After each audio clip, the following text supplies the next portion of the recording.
Training for the Olympics would be the hardest thing that I would ever have to do. But in fact, the hardest thing I've ever had to do is process that I'm a victim of Larry Nassar. Larry, you do realize now that we, this group of women you so heartlessly abused over such a long period of time, are now a force and you are nothing. Inmate Nassar. Inmate Nassar. That is what your name is. And don't you forget that. What you've just done now is equally important, maybe more important, because they will listen to you. They will speak out like you. They want to be you.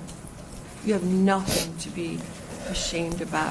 I'm so honored that you came to tell your story here today. Thank you. Thank you. Welcome to the very special edition of the Suburban 47 Sports Cave. I'm your host, Justin Rose. Some obviously powerful, impactful words given all week long in a courthouse in Lansing. Plenty of going on in the local sports scene this week, but we're not talking about any of it because the biggest scene is the movement that's been going on in that Lansing courtroom when it comes to the Larry Nassar sentencing hearings. The bravery, strength, and flat-out guts that the 91 women have shown has taken the nation by storm, and today we continue that very important discussion with some of the survivors here today. Welcome into the Suburban 47 Sports Cave. We moved down to our main set here because of the importance of this conversation today. We'll have survivors, very empowered survivors here today to help share their stories on what happened in that courtroom this week and how they're going to move forward with it here. Joining me on the set to start things off, Alexis Alvarado, McCaul and Lyndsy Gamet. Ladies, thank you so much for sharing your story, not only with us, but with the rest of the world. First things first, I have to imagine that was probably a very difficult decision to decide to stand up in that courtroom and share your thoughts and feelings with everybody out there. Can you guys even think back to that moment, how important and that moment you got over the threshold of being able to do it? I remember that morning being in court and knowing I was going to speak in the afternoon.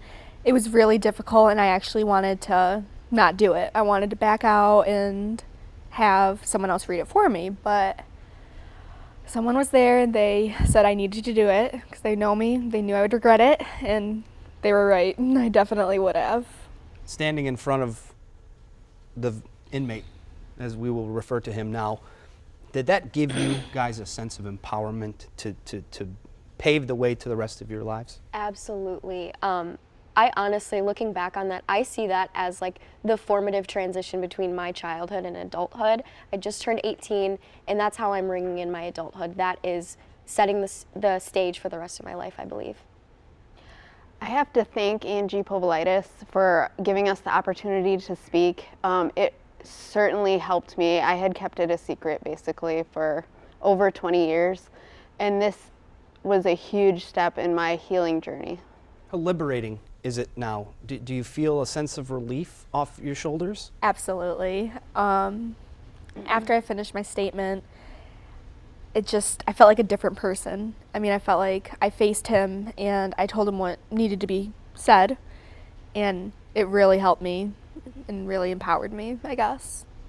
When you think of your statements getting out there and your own personal feelings, I can't imagine holding a secret for 20 years like that, in your case, Lyndsy, but in your turning into an adulthood, how you guys must feel now. How much has that garnered you to want to speak up more? You're here today. You'll probably be asked to speak again at some point because you guys are helping a real movement in this country with women's rights.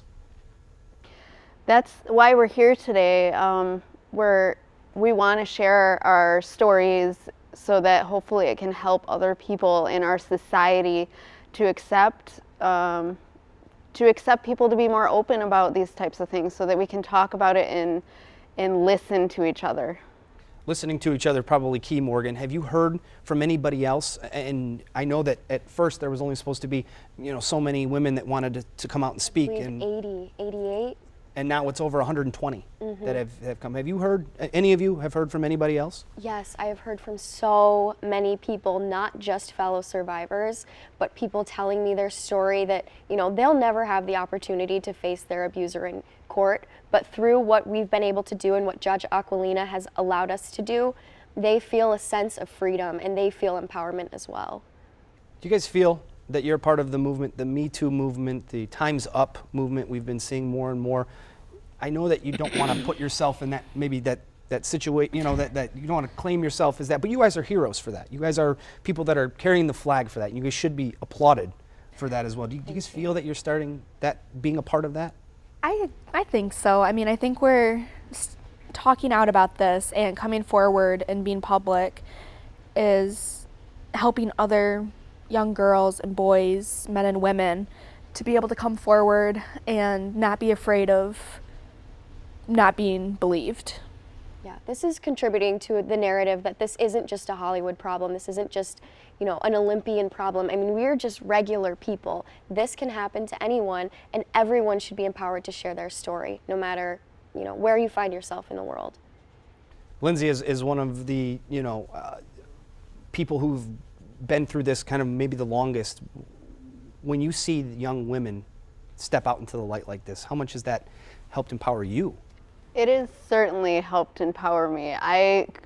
I'm so proud of the women and girls who have come before me and helped me to heal. So it's incredible, especially as young as 15 and 16 and 18. It's great. You know, throughout the show, we're going to continue to talk with more of the survivors of this, as well as some of the media members who've been covering this as well.